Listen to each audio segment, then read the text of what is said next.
Well, somebody's certainly excited about the next episode of the Trucker's Table. Go, boy, go. Let's get this thing started.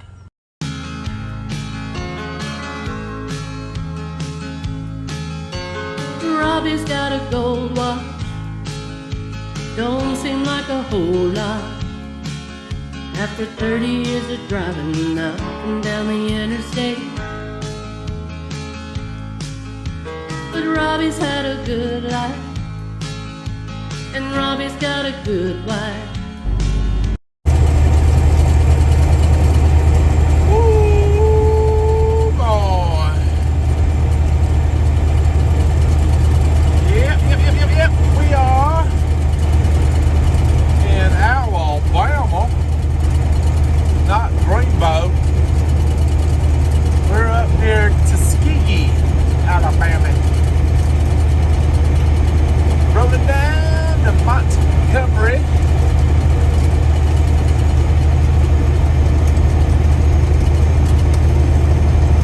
So we can jump on I-65. Start heading up to Minneapolis, Minnesota.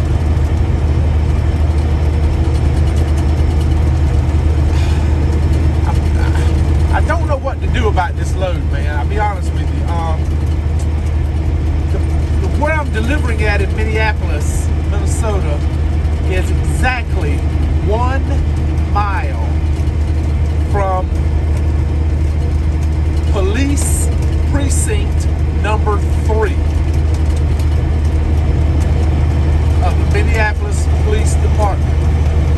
Now, for you people that don't know this, precinct number 3 in Minneapolis is the precinct that burned down during the riots in 2020. I really would like to go there and see the building or what's left of it, and that whole area, just kind of, take it in and look around.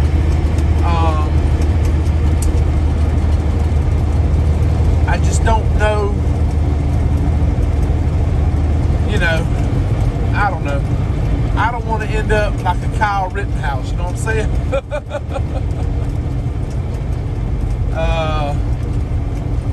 For you guys that don't know, I am a follower on YouTube of a lot of different YouTubers, and one in particular is Matt Nomad Trucker. I talk about Matt all the time. Great guy, and I want to get it right because I know he changed his YouTube channel name recently, and so let me see if I can get it right. Okay, here it is. This is the official name of his YouTube channel since he changed the name. Another Trucking Day with Nomad. I still have not asked him why he changed his name. I might have asked him and forgot. I don't know. I got a Swiss cheese memory. Oh, man. All right, so it's 5:57 a.m. Central Time. Sunrise is at 6:04 a.m. So we're right on time for a little sunrise. However, the sun is behind us because we're going westbound. But anyway, let me get back to what I was saying. So if you guys watch Matt, you know what Matt says at the end of each video. Thank a veteran, carry your weapon, whatever, love your family, tell your family you love them and all that. And like he says, you are your first responder. If something happens to you and you're able to call 911, it's probably going to be a minimum of 5 to 10 minutes before they get there. It could be a lot longer. During that time, you could have been killed 3 or 4 times over. You are your first responder. Don't buy into this BS about, oh, well, that's the police are there to protect you. Yeah, they are when they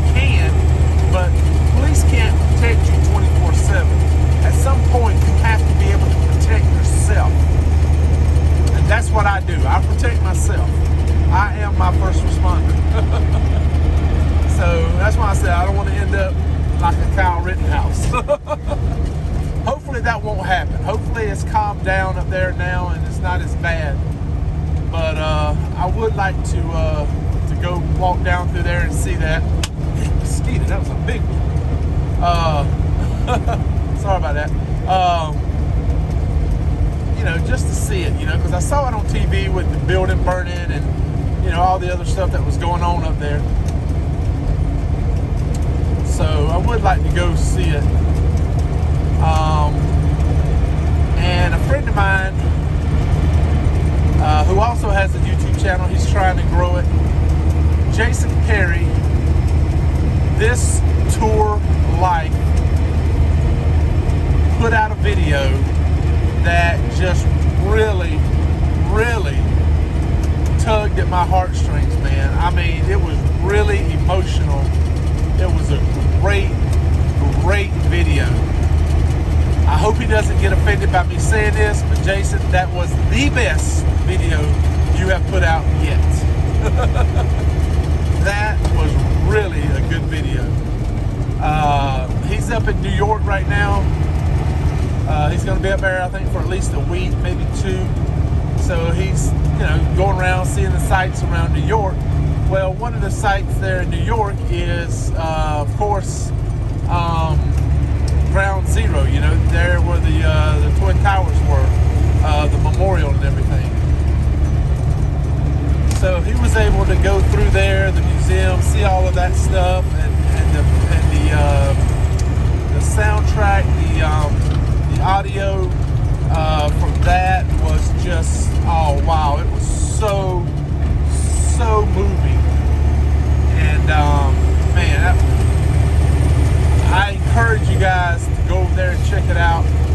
I'll try my best to remember to put a link in the description below, so you can just click on the link and go straight to the video. In 10 miles, keep left onto I-85 south toward Montgomery. Sorry about that. Giving me instructions on where to go. I know where to go. You ain't got to tell me. But anyway, yeah, Jason, man, that was really an awesome video. And well, let me tell you what happened. Okay. We were supposed to be delivering today in Nashville and Chattanooga, but you know me, man. I pushed the envelope to the edge, or whatever it is you push to the edge.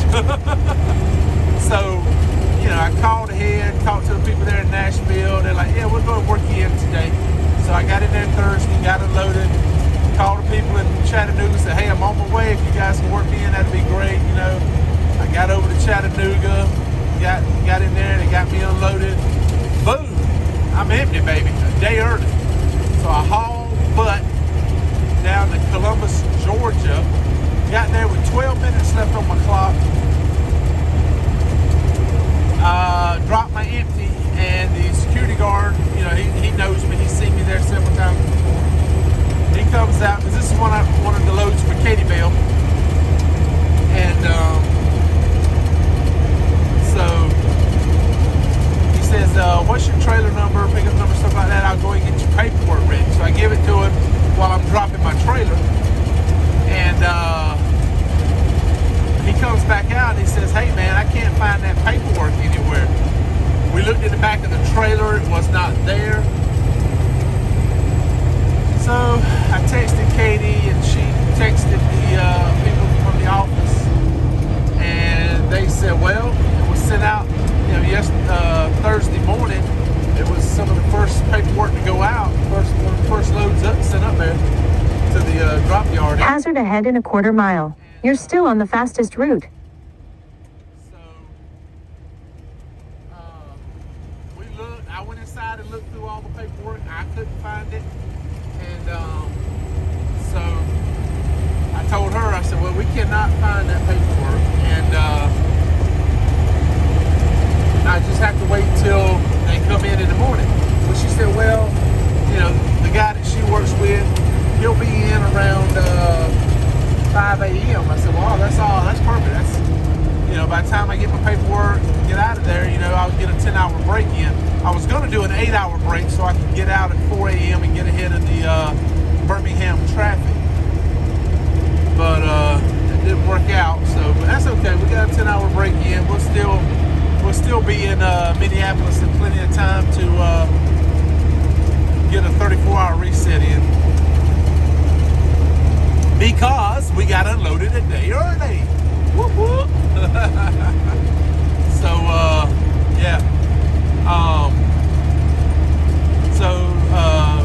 Marcus is the guy's name there. He came in early this morning, 5 a.m. Came over there to where I was parked at. He was going to go through and look in the trailer, and I said, sir, we've already looked in there twice. That paperwork is not in that trailer, unless it slid up under a pallet or something. I mean, we couldn't find it.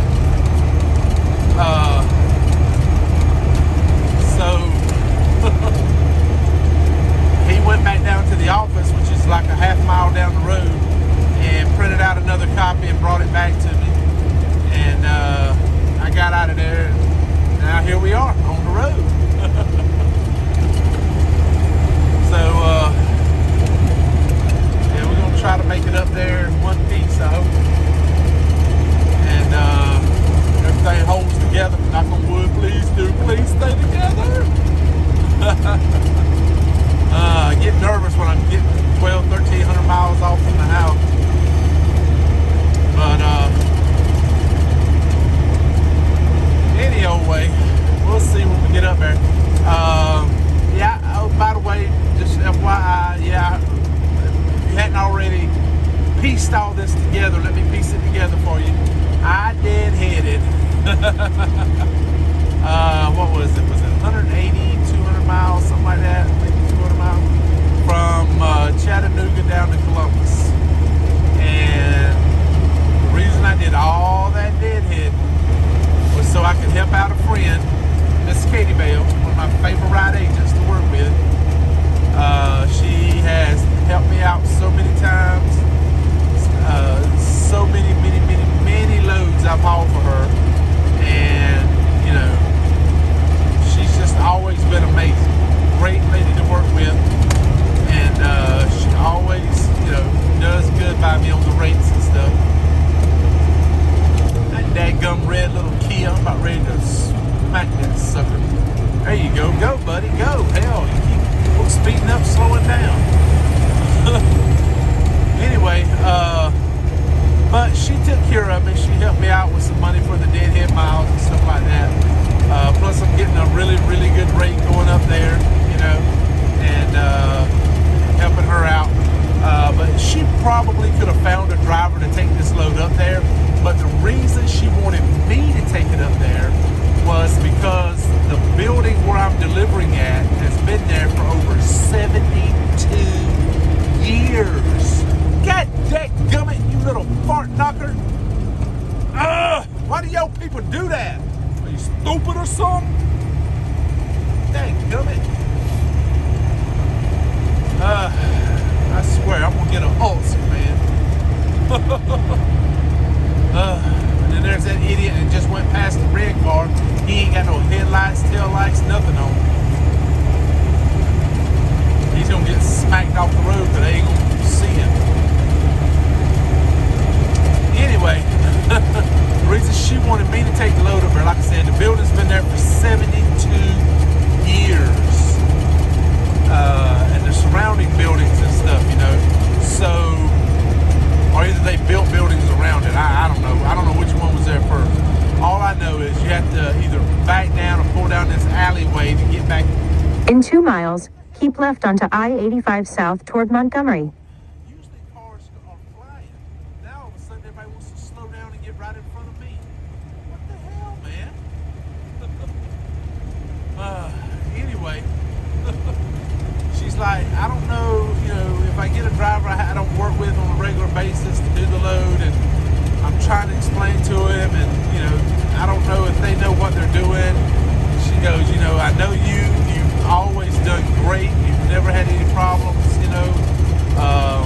You always come through for me. So, okay, they were wanting to exit off. That makes sense. But anyway, so she goes, I know that you can get it in there. If anybody can get it in there,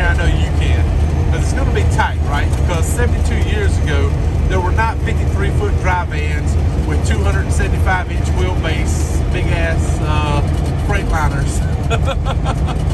You know, so yeah, it wasn't designed for these bigger trucks, you know. But I can make it work. I feel pretty sure. I looked at it on Google Earth, and I think I figured out a way to get in there. When I get up there, I'll park close by and walk over. Use the left 2 lanes to keep left onto I-85 South toward Montgomery. Normally what I would do, but I'm having trouble. As y'all have noticed, anybody that followed me for any length of time, at one point I was putting out awesome drone footage, right? You're probably going, how come you ain't put out any drone footage lately? Yeah, Keep left. The drone took a dump on me, so I either got to work on it, get it fixed, or buy a new one, I guess. In 13 miles, take exit 1 onto Union Street. So, yeah, you just want to slow down, buddy. Let me get over. Don't give this guy a little space up here. He's broke down on his shoulder like that. Anyway, normally what I would do is, like I told Katie, I said I would just put my drone up in the air about 15 feet or so above my truck and at the back of the trailer, and I would just kind of hover over the top of me so I can watch like a backup video thing in here on, you know, put it right here in front of me on the dash, and I can watch myself backing up. Y'all, if you go back and check some of my videos, you'll see I've done that before, backing in the tight spots. I put the drone up in the air, and that way I can back in without worrying about hitting anything, especially if I'm blindside backing in. And so I told her, I said, well, right now my drone's out of whack. I might can get it fixed before I get up there, but I don't know. I got it with me in the truck. I probably could break out some Gorilla Glue.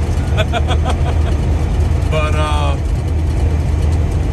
so I said, but if I can't use my drone, you know, everybody knows, I've talked about it, I have 2 cell phones, so I can FaceTime with myself and fasten the phone to the back of the trailer. I've done that before, and use it like a backup camera, and that way I can see where I'm backing to make sure I don't hit anything.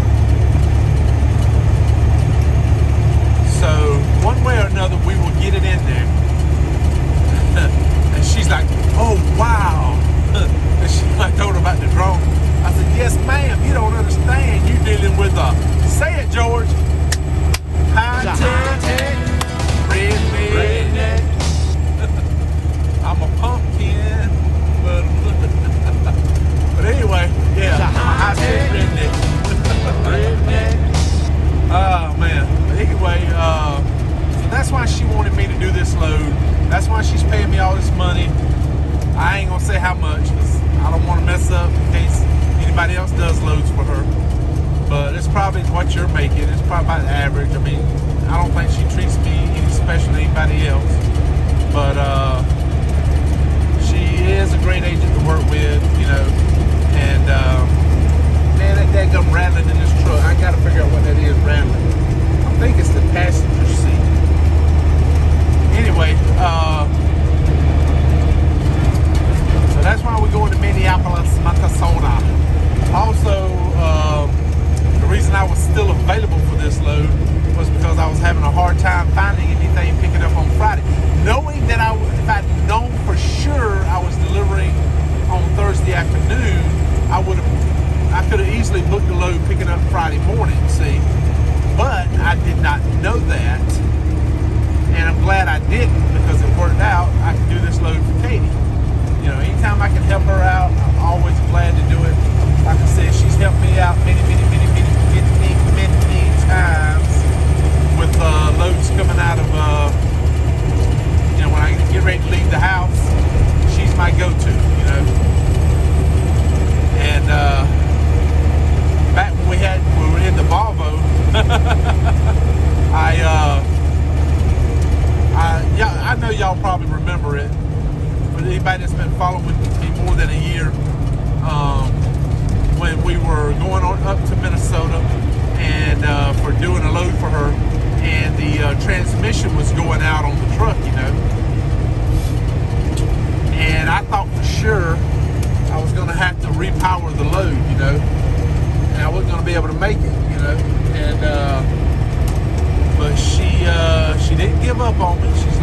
figure out a way to make it work. And I didn't give up. I kept working at it, playing with the switches and everything, and turning it off, turning it on, resetting it. You know, just doing what I could do to try to get it up there. You know, and then once I got there, was able to deliver the load, I was like, whoo, thank goodness. My record is intact. But so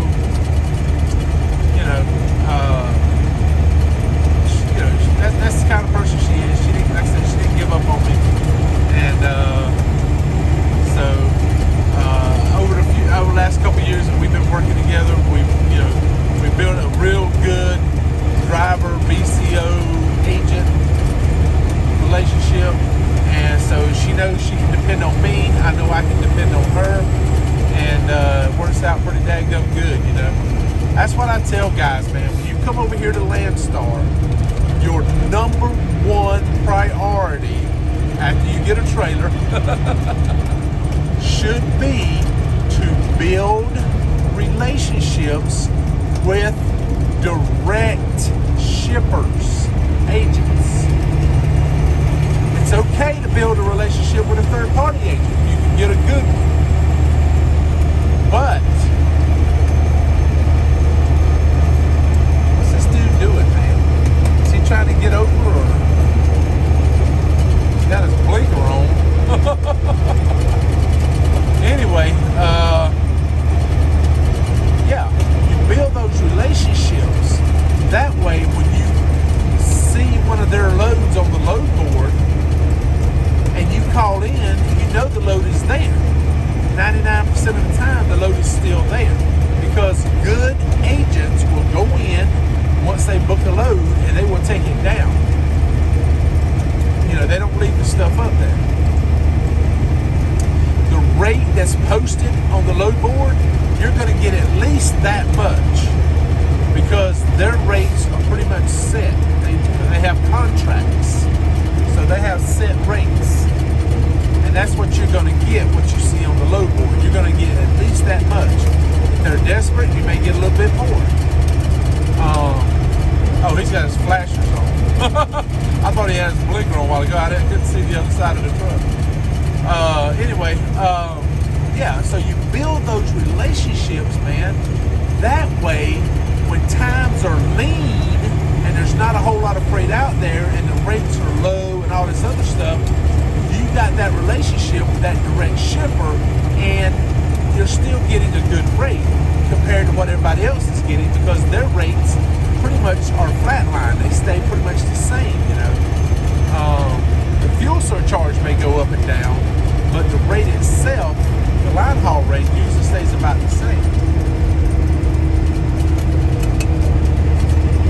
And I've had a couple of drivers that are subscribers with me, and I've tried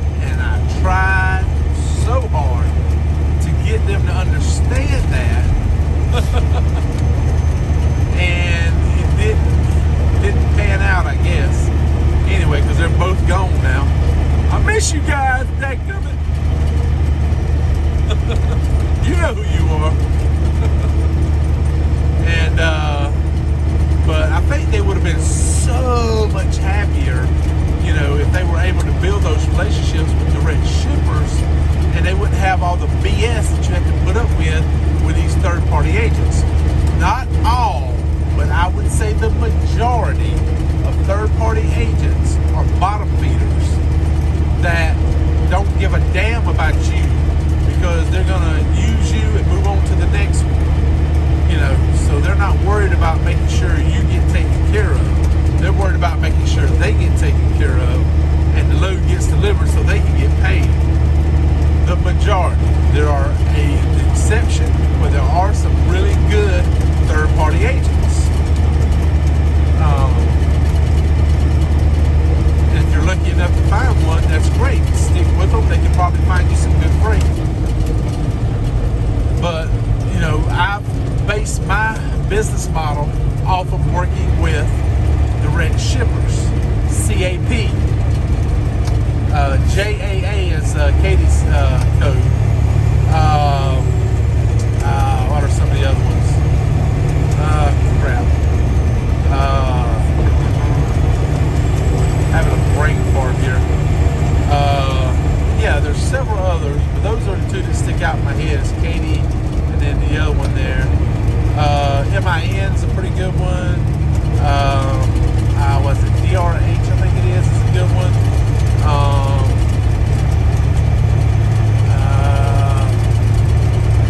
Man, I can't believe I'm spacing out here.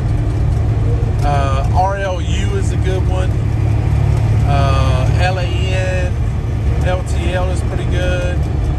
I mean, there's a lot of good direct shippers where you can get a lot of good freight. Knucklehead, why don't you just slow down to 55 or 50? I mean, dadgummit. I had my cruise set. I had to back out of it, but you slow it down. Four-wheelers, man. Dadgummit. But, In 2 miles, take exit 1 onto Union Street. okay, we'll take that. Exit 1 on the Union. I don't know what the hell they're talking about. We're taking exit to get on I-65. Anyway, yeah. So that's how I base most of what I do. Is it? Dadgummit, I'm trying to remember what. I think it's EDY, maybe. It's Donna. Donna, she's really great too. She's the one that has the nursery loads out of Havana. But anyway, yeah, there's a lot of good direct shippers out there, and you can build relationships with them. FLS. I knew there was another one. FLS. They're the ones that do all the Harbor Freight loads. And man, I've done a lot of loads with those guys. Great rates, man. They have a really good contract with Harbor Freight, and they're able to pay drivers really good. So if I'm in South Carolina, Southern North Carolina, anywhere around in there, I try my best to get down there to get a load with them, with those ladies, because they do a great job. Use the right 2 lanes to take exit 1 onto Union Street. What if there's a backup on 65? Why else would it want me to take Union Street? I bet there's a backup. I bet you money. If that thing is telling me to get off on 65, there's got to be a backup. Take the exit, then continue onto South Street East toward I-85 South. Use the left 3 lanes to continue onto South Street East. In 1.2 miles, take exit 0 to merge onto I-65 North toward Birmingham. Here, get on I-65. Drink some more coffee. Drink some coffee. You get woke up and turn off this dadgum Google Maps where it drives me back crap crazy. Any old way, we will catch up with you guys later on down the road. Woo, boy. Man, I tell you what. This morning we was what? Up near Montgomery. And now we're in Whitestown, Indiana at the TA. And our AC compressor is toast. We just got that son of a gun put in April, man. Well, we got one put in almost a month before that in South Carolina. They put the wrong one in. So we got to the TA, it's still under warranty. They had to fix it. So they fixed it. But when they fixed it, I also had them replace the condenser, evaporator, dryer, all the lines, expansion valves, everything got replaced. And dadgummit, man, here we are again. I stopped today up there in Madison.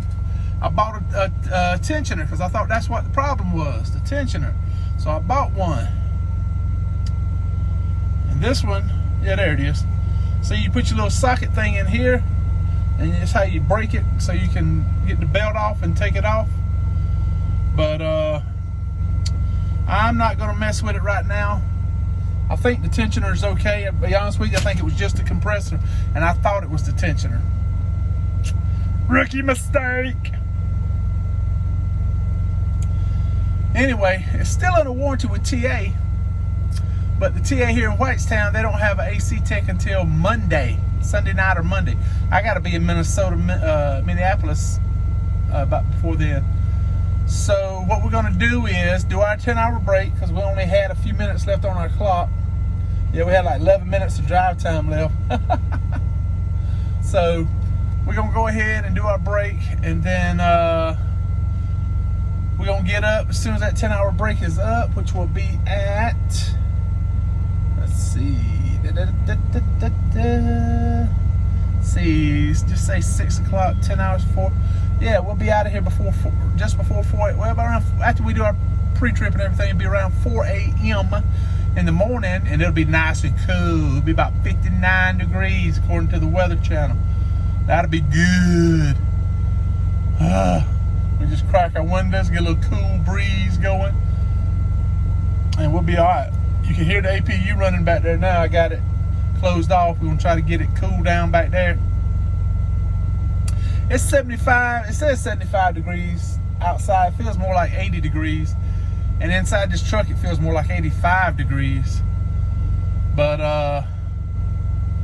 we're gonna go ahead and jump back there and get us some sleep and be ready to leave out at 4 a.m. in the morning and get on up. I'm gonna start calling ahead to places up there and find out who will have a air-conditioned tech on duty Saturday, and try to get up that way and get it done. Because if they can fix it Saturday, then I can leave out Sunday and still make it to Minneapolis. I wanted to get up there so I could do a 34-hour reset, but I got right now 29 hours on the clock, so I'm about 9 hours away from being up there. So that leaves me 20 hours, and then 1, 2, 3, 4, crap, 5, yeah, I'll probably still be okay, because I'm not really going to be doing any running Monday. We're not picking a load up till Tuesday, so I get an extra day off kind of thing. But if we can find somewhere there close by to do it, then I might can still get a 34-hour reset in. I don't know. But the main thing is we gotta get it fixed, man. I mean, I can take my finger and just wiggle the plate behind the pulley. It's shot. Oh! Now I know why Mr. McCray replaced it like 4, 5, 6 times. That compressor is junk, man. You would think they could make better parts than that, man. This is the United States of America. We should be able to make bulletproof. But anyway, I just want to touch base with you guys, let you know what's going on. And we're going to go ahead and end the video here, because this is going to be a long one if we don't. So we'll pick it back up when we leave out tomorrow and see how everything's going. So in the meantime, thank you guys so much for liking, commenting, subscribing. We're past the halfway point to 2,000 subscribers, but we're like just barely. I think we got about 1,550 somewhere in there. So we got a long ways to go to ever get to 2,000. But I'm sorry I haven't been replying to a lot of you guys' comments. A lot of you guys have been leaving comments, and I haven't been replying like I should, and I apologize. I've been so busy trying to get so much stuff done, I just ain't had time. But I'll try to take care of that. But in the meantime, thank you guys so much. I'm not giving up on this old truck, and I'm not giving up on my AC either. I'm gonna get my dadgum AC fixed, because Triple T don't quit. I keep moving forward. I don't give up. I always keep punching. What's up, everybody? Just a quick note at the end of this video. I want to dedicate and say a happy belated birthday. Yesterday was her birthday. I don't know, it depends. If this video is coming out, it was 2 days ago. But anyway, August, what's today? August 17th was her birthday. Miss Erica Callahan, you're watching my video. At the beginning of the video, you hear the theme song, 18 Wheels and a Dozen Roses. That is Erica. Yeah, Erica Callahan. She made that especially for me, and she's just the most wonderful person. She turned, well, it's on Facebook, so everybody already knows Erica. She turned 50. So happy 50th birthday. You don't look a day over 30. And I hope you had a great birthday. And her and her husband Condon, I'm sure he did something pretty special for you if I know Condon. But yeah, I just want to say very happy birthday. And the outro music at the end of this song, this video is just for you, lady. Yeah, I hope you like it. It's kind of funny. Let me see you do a cover on this song.